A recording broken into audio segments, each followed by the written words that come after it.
Baie welkom by Melk in jou teetyd. En soms sien jy 'n kunswerk en dan dink jy, "Joh, dit is pragtig."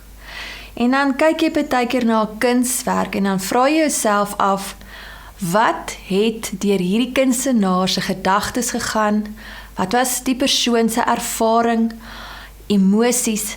Want hierdie kunswerk praat net op 'n anderste manier met jou. En vandag het ek die voorreg om met Caroline Jordaan te gesels, wat presies so 'n kunstenaar is. As jy na haar goedjies kyk, is dit besonders, dis pragtig, maar daar is vir my 'n baie mooi emosie in dit. En so dit is vir my voorreg om van al die pad van die Kaap af, die pragtige Kaap, waartoe ek wil trek, skimp, wink, liefie, asseblief, luister nou vir mamma, nee, ek spot, maar al die pad van die Kaap af, Caroline Jordaan, baie welkom en dankie dat jy saam my kom kuier het. Baie dankie Janine, ek dink jy moet kom, dit is regtig mooi so. Ek sal vir jou my man se nommer gee, kyk vir WhatsApp. Kom kuier nou. Dit gaan dalk weird wees. So kom ons doen dit. Hoorie, maar Caroline, jy woon nou hoe lank al in die Kaap? Waar kom jy presies vandaan? Waar is jy getoe? Vertel vir ons 'n bietjie meer. Ja, Janine, ek was eintlik in Oos-London gebore. Ek het al vandat ek baie klein was al 'n passie vir kuns. Ek was seker soos 2 of 3 jaar oud, dan sal ek in my ma se tuin gaan sit en kyk na die blomme en die lieveheerspesies of ladybirds, soos ons dit beter ken, en dan sal ek so net fascinated wees deur die verskillende kleur en patroon wat mense op hierdie klein diertjies kan sien, goggetjies en dan die blomme, die kleur en alles. So selfs van 2 of 3 jaar oud was ek al geïnspireer deur die natuur. En omdat my ma ook 'n kunstenaar is, het ons altyd kunsmateriaal beskikbaar gehad. So ons het nog altyd vryheid gehad om te teken, om te verf en ja, dit was definitief net beskikbaar en dan het ons dit so expres. En jy was al so goed in graad 1 en 2 dat jy al begin verkoop het, jou kunswerk al begin swys het. Dit wil gedoen wees, nê? Ja, so dit was sommer op skool, jy weet dan baie keer in die kinders se werkboekies dan moet mense ietsie teken en toe het hulle later agtergekom dat ek kan teken en dan sal hulle my soos 20 sent of 50 sent betaal om in hulle boekies te teken. So ja, dit het my kunsbesigheid eintlik al begin. Sure, dit is so besonder dat maatjies eintlik ook maar jou talent al raak gesien het, maar jy het nie dadelik in die kunsbedryf ingegaan direk na skool nie. Jy het ander draaie, jou lewe het bietjie ander draaie geloop. Jy was tot in die filmbedryf gewees. Ja, so ek het al begin, ek dink my hele lewe lank doen ek al kuns, spesifiek olieverf, wat nou eintlik my main medium is, het ek begin doen toe ek 14 jaar oud is. En ons het baie, net soos geleentheid gehad om buite ook in die natuur te kon sit en teken. Ek onthou selfs as deel van die kunsklas kon ons in die woud agter die skool gaan sit met 'n sketsboek en teken. So dit was altyd maar deel van my lewe en iets wat regtig nogals terapeuties is. Jy weet, jy kom weg van alles wat besig is en overwhelming en dan jy moet stil raak en rustig raak en om te kan sit en teken. Ek het ook toe ons jonger was, het my ma ook kunstklasse aangebied van die huis af. Sommige vir die kinders in die buurt het sy die garage oopgemaak en dan sou ons geleer het hoe pottebakkery te doen en teken en verf met verskillende mediums. Ons het lino printing gedoen, glasverf, materiaalverf, iets van alles, papier-mâché. So ja, dit was maar altyd 'n groot deel van my lewe. Ek dink my passie vir olieverf was eintlik die een wat regtig, daai medium was iets wat ek regtig 'n liefde voor ontwikkel het. Ek dink van die eerste skildery wat ek gedoen het in olieverf, ek het geweet, ek is mal oor dit, en ek het toe na skool, ek wou iets doen met kuns, maar ook iets iets met beauty te doen en toe het ek uitgevind van 'n kursus in die filmbedryf waar mens jy doen make-up, maar ook dan production design. So dan sit alles in die kunsdepartement. So ja, dis 'n jaar grimering, maar dan is nou ook al die special effects en dit soos die regtig kreatiewe make-up wat ons gedoen het en dan ook dan maak jy props en jy maak die wardrobes en bow sets en ja, alles in die kunstdepartement. So dit was vir my baie lekker gewees. Maar my hart was nie heeltemal daarin nie. Ek bedoel ek het dit gedoen vir 'n paar jaar, maar ek dink olieverf was eintlik maar nog altyd my ding. Jy het vir my vertel dat jy eintlik groot geword het wel in 'n Christelike huis, maar jy het meer, hoe kan ek sê, meer dieper of wat meer jou lewe gegee vir die Here toe jy op 'n CSV kamp was, wat dit bietjie meer vir jou meer sin gemaak het en meer 'n realiteit geword het as wat net 'n godsdiens was. En van daar af het jy ook in 'n mate in die bediening toe later in jou lewe ingegaan. Ja, dis reg. Ek dink ek was nog altyd bewus van God. Nog altyd in hom geglo, maar nie toe ek 'n kind was, ek het hom nie geken nie en ek was altyd bewus daarvan dat jy weet God is groot en heilig en ek het geweet ek is 'n sondaar, maar ek het nie geweet soos hoe om by hom uit te kom nie. En jy weet, dan gaan jy maar deur jou lewe soos dit en jy mens probeer maar, jy weet, goeie goed doen of wat ook al, maar daar was altyd soos iets missing, jy weet. En ek was baie altyd bewus van soos eternity en jy weet. En toe ek in die hoërskool was, ek was eintlik baie skaam, so ek het nogals gesukkel om vriende te maak en so. En toe was daar hierdie een groep, so 'n paar meisies en 'n ou, en toe ek het op my eie gesit die een pouse en toe kom hulle na my toe en hulle nooi my om by hulle te gaan sit. En dit het eintlik nog nooit met my gebeur nie. Ek het altyd maar, jy weet, op my eie gesit en so aan. So daai het al klaar nogals 'n groot impak op my gemaak en toe het ek uitgevind later dat hulle Christene is en ek het regtig nogals close geraak met hulle. En ja, daar was 'n tyd wat ek het ook maar deur moeilike goed gegaan by die huis. Goed was maar 'n bietjie unstable en so 'n bietjie goed in ons familie gebeur.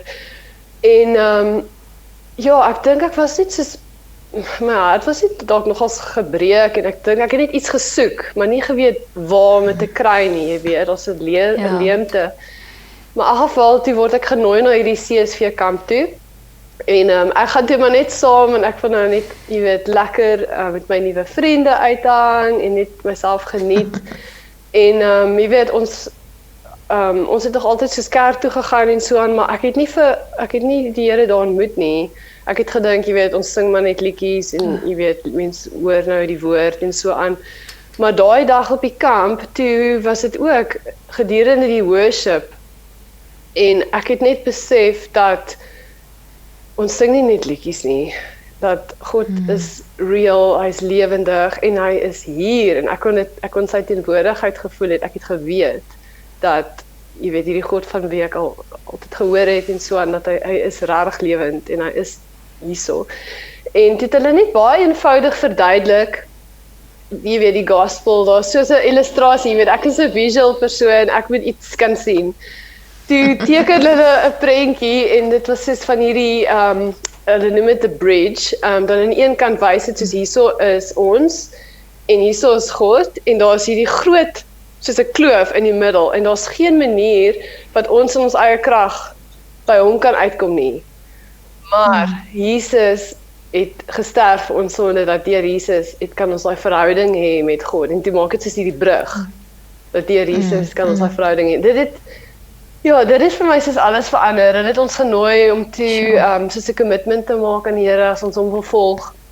En ek het daar besluit, ek wil. En ek dink in daai tyd, ek het nog nie eintlik geweet wat dit beteken om 'n Christen te wees, hoe om hom te volg nie. So, jy weet, ek het maar teruggegaan huis toe, nou nie eintlik, was nie eintlik iemand om my soos te lei of te disipel of so nie. Maar ek kon gevoel het in my hart iets te verander en dat ek nie weer dieselfde was nie. En ek dink vind of die Here het regtig net sy hand op my gehad Jy weet, en wat hy mense sal kom stuur, dalk, jy weet, ek het al 'n paar keer ook soos 'n woord ontvang van iemand, baie randomly, net om my te bemoedig, jy weet dat God het 'n plan vir my lewe en so aan.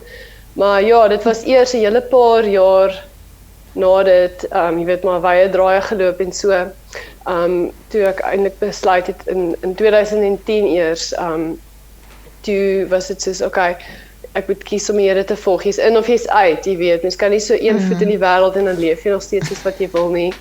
Jy moet maar daai besluit neem en die Here het dit vir my nogals duidelik gemaak en dit was so van daai dag af 2010 dat ek besluit ek is in, jy weet, en ek is bang en ek weet nie hoe om dit te doen nie, maar ek sê net vir die Here, I'm in, I'm gonna follow you, this is my choice. Ja, so dis van toe af wat ek regtig met die Here loop en nog nie weer, jy weet, weggedraai het van hom nie en my hele hart vir hom gegee het. So. Weet jy, maar jy het ook ongelukkig deur 'n tyd gegaan waar jy 'n outoimmuun siekte gehad het wat jy 'n arthritis in jou hande gekry het en nie toe kon skilder nie. Maar daar het die Here ook vir jou geonderneem. Maar iets wat vir my spesifiek interessant was, is dat jy eintlik half jou identiteit toe in die Here gevind het, maar nie in jou kunswerk nie. Ja, sure, dit was nogals 'n bietjie van 'n journey, want veral as jy mense jou hele lewe lank al, jy sien jouself as 'n kunstenaar en jy weet ek myself, dit is wie ek is, dit is wat ek doen. En dit was ek dink van 2013 af het dit begin. En ja, net soos gradually oor tyd het ek hierdie net gewrigpyne begin ontwikkel wat al hoe erger geraak het. So, rheumatoid arthritis is 'n auto-immuun siekte wat, jy weet, volgens die enigiemand wat in die mediese industrie is, sal vir jou sê dat daar is nie 'n cure nie, so ek wat hulle kan doen nie. Hulle kan dit dalk bietjie behandel, maar jy weet, as jy dit het, dan het jy dit nou maar. En ja, toe ek het net agtergekom soos, elke dag dan raak ek wakker en dan sal miskien 'n ander pyn. Dis partykeer is dit in jou skouer, partykeer is dit in jou hande, voete, baie inflammasie, dis verskriklik seer. Jy kan soos nie eers 'n kraan oopdraai of sulke tipe goed doen nie, sonder pyn nie. Mense wat dit het sal verstaan. En dit het net al hoe erger geraak oor 'n tydperk van omtrent 5 jaar en ja, natuurlik ek kon nie ver van daai tyd nie, dit was te seer om 'n potlood of 'n kwas vas te hou, kon nie hardloop of oefening doen nie. Ja, selfs net om te stap, dit was baie seer. Om net die inflammasie in mense voete en so. En ja, in daai tyd toe die Here ook met my gepraat het en vir my kom wys het, soos kyk, meer as enigiets, jy is 'n kind van die Here en niemand kan daai van jou wegvat nie. Alles anders kan van jou weggestrip word, maar jy moet weet, jy weet, 'n kind van God, niemand kan daai wegvat nie. En die Here het my geleer hoe om my identiteit in hom te vind, wat ek selfs kon vrede maak om nie te verf nie of nie kuns te doen nie, en maar net, ja, te wees wie hy my gemaak het om te wees, sonder enigiets anders, jy weet. En mense sal ook na my toe kom en sê, ja, maar jy's 'n goeie kunstenaar, as jy nie jou talente gebruik nie, dan gaan dit roes.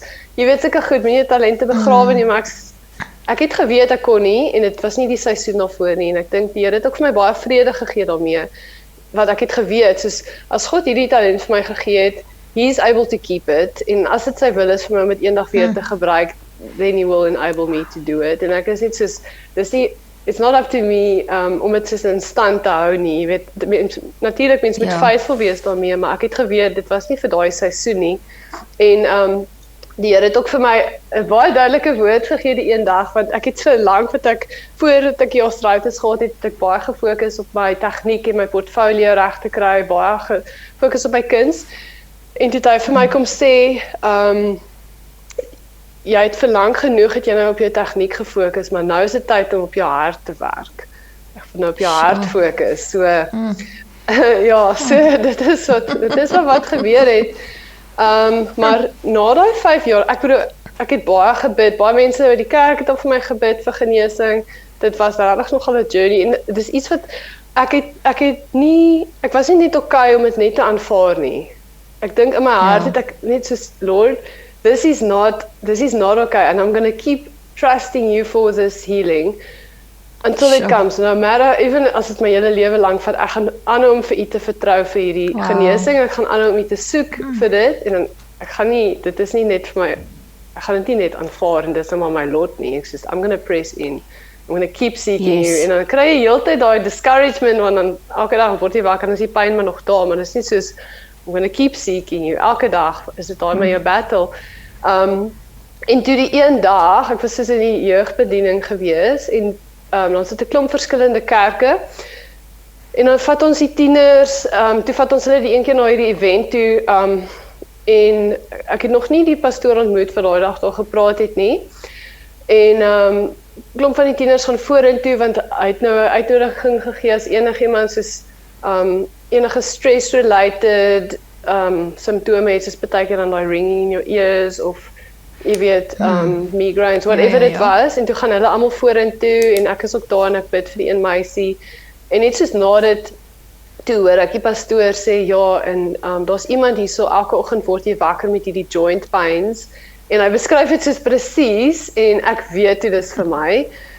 Want op daai punt, ek het soos hierdie groot knop op my hand gehad, ek kon vir 2 weke nie my hand toemaak nie. En toe gaan ek na hom toe en ek sê, kyk, daai woord wat jy gegee het, ek dink is vir my, sal jy asseblief vir my bid. En toe bid hy vir my en toe kon ek my hand 'n klein bietjie meer toemaak. Maar dit was nog steeds baie seer en toe sê ek dit vir hom en toe bid hy weer en ek kon net gevoel het in daai oomblik het daai kondisie net sy krag verloor in Jesus se naam. Dit was ek weet nie eintlik hoe anders om dit te verduidelik nie, maar die woord wat ek gekry het is daai van jy weet soos Dawid en Goliat wat elke dag vir 40 dae dan kom hierdie Goliath, hy kom uit teen die Israeliete en hy bring al hierdie vrees en dit is hierdie giant en dit lyk of daar nie 'n manier is hoe hulle hom ooit kan oorwin nie, maar Dawid kom en in die naam van die Here het hy daai giant heeltemal doodgemaak en dit was dieselfde want hierdie arthritis was vir my soos hierdie giant wat soos looks unconquerable, jy weet en elke dag kom dit uit en dit bring vir jou al hierdie vrees en intimidasie, maar in die naam van Jesus het daai arthritis heeltemal sy krag verloor en van toe af het al die simptome begin weggaan en daar was 'n paar keer wat dit nou en dan 'n flare-up gewees. Maar dit is weg en dit is nou al 6 jaar en ek is nie in pyn nie en ek verf en die Here het soos alles restore wat ek verloor het. Plus nou kan ek dit met ander mense deel. Dan is dit soos yes, ek het geweet ek kan die Here vertrou. Hy is betroubaar met enigiets. Jy weet al sien mense altyd nie die uitkoms nie. Jy weet om hom te vertrou, he will not let you down. Ja, en ek moet vir jou sê, ek dink dit is hoekom jou kind so vir my, met my gesels het, en die manier hoe jy die water vasgevang het, ek het dit gesien, en dit was net vir my soos, jy moet iets meer wees, en jou kuns, die Here het jou so gehonour, in jou, wel dis hoe ek het sien, is dat you were faithful in the little, en ja, om die Here te vertrou vir genesing is actually huge, maar om altyd faithful te bly en nie moedeloos te raak nie, want ek weet, mens raak moedeloos, jy word wakker met seer, of jou probleem is nog steeds dieselfde, jy het nog steeds jou finansies, dis nie lekker nie, of jy het nog steeds 'n kind wat nie die Here wil dien nie, om faithful te bly, daar's nie eintlik 'n Afrikaanse woord wat dit baie beter beskryf nie. En jy die geleentheid gehad om vir 'n hotel in Dubai kuns te maak en dit hang daar en dit is nou eintlik so half van hoe kan ek sê, ons breek so 'n bietjie met die Here se glorie, jy weet. Nie net wat hy vir jou gedoen het nie, maar die talent en want vertel net vinnig, want ons tyd is amper klaar, maar sê net vinnig vir my, hoekom skilder jy die water? Wat is daai aantrekking vir jou? Ja, so, ek gaan net so 'n bietjie backtrack, want dit was eintlik vir my nogal 'n ongelooflike storie, selfs hoe ek daai projek gekry het. My sussie het vir 10 jaar in Dubai gebly en ek het 'n geleentheid gehad om vir haar te gaan kuier. En toe op pad terug op die vliegtuig, ek het ook nou al geleer as 'n kunstenaar, ek is baie dependent op die Here om vir my te voorsien en dit is baie keer soos net daai daily bread, baie keer kan jy soms werk gelyk kry, ander keer is dit baie keer net om te vertrou vir die day by day. En jy weet soos wat ek nou terugvlieg, ek bid op die vliegtuig en vra vir die Here of hy asseblief vir my 'n skildery sal voorsien, jy weet, ek doen meestal bestellings.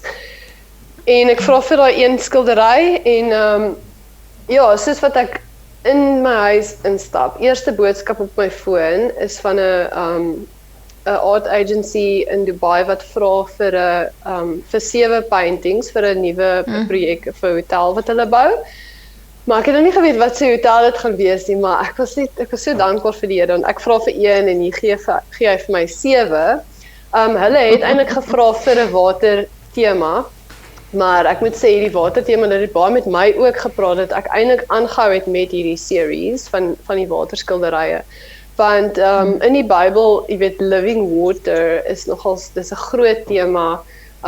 Lewe self is baie afhanklik van water af. Mense liggaam self is uit, ek weet nie hoeveel, meer as 90% water gemaak en ja, dit is iets wat heeltemal essential is vir lewe en ek moet sê terwyl ek besig was om dit te verf, het ek ook so gedink aan, jy weet, Dubai, dit is soos in 'n woestyn. Ek het ook maar net soos gebid oor hierdie skilderye dat dit soos daai lewende water, dat dit 'n uitnodiging sal wees vir mense wanneer hulle daarna kyk, dat hulle daai dors vir lewende water vir Jesus sal ervaar. Kuns dra ook 'n boodskap, jy weet, soos wat 'n liedjie of 'n poem of enigiets soos dit, die kunste dra 'n sterk boodskap, selfs soos 'n dans of performance en self met kuns, jy weet, dit bring 'n boodskap, al is dit nie spesifiek in woorde nie. En ja, dat hierdie van water, spesifiek lewende water, dat daai uitnodiging sal wees. Daar is 'n skrif in Ezekiel, ek dink is 37, wat hy praat van the water that flows from the temple and whoever comes and drinks from it will be saved, and wherever the water flows, how it brings life. Ek sê dit nou in my eie woorde, maar daar's daai skrif. En dit is ook net soos dat waar ook al my kuns met hierdie tema van water, waar ook al dit sal wees, dat dit daai uitnodiging sal wees tot die lewe. Jy weet, dat mense sal kom na Jesus toe en sal drink. Ja, en ek hou ook net van hoe dit lyk, soos ek sal na verskillende mooi plekke toe gaan, water afneem. My vriende weet nou al, soos, ons kan gaan hike iewers, en ek kan my maar net al los. Ek sal later opvang, as al iewers 'n stroompie of 'n dingetjie is, dan, jy weet, ek sal eers 'n klomp foto's en goed omneem. Ja, so ek hou baie van daai tema, dis vir my nogals bietjie abstrakt en modern, en mense kan lekker bold gaan met jou klere, so, ja, toe ek daai begin verf, ek het net gevoel, ek wil net aanhou om hierdie water te verf, so. En dit praat so met 'n mens, en Caroline, ek wil net dankie sê, en ons tyd het nou heeltemal uitgehardloop, maar dankie vir jou gehoorsaamheid, dankie vir jou bereidwilligheid, daar's nog baie om te vertel, maar ons sien uit na dit wat die Here nog vir jou gaan doen, en waar jou kuns nog gaan hang, en ek wil net bid dat die Here jou sal seën, en met meer en met nog groter, en natuurlik om vir jou dankie te sê, dat jy saam gekuier het, en ja, hopelik sien ek jou binnekort in die Kaap. Baie dankie, Janine. Kom drink 'n koppie tee met melkie by my. Yes, ek dink ek gaan, dit klink vir my na 'n goeie plan. Okay, daar is ons nou klaar, en ons wil verder gesels, maar ons mag nie, so tot 'n volgende keer, totsiens.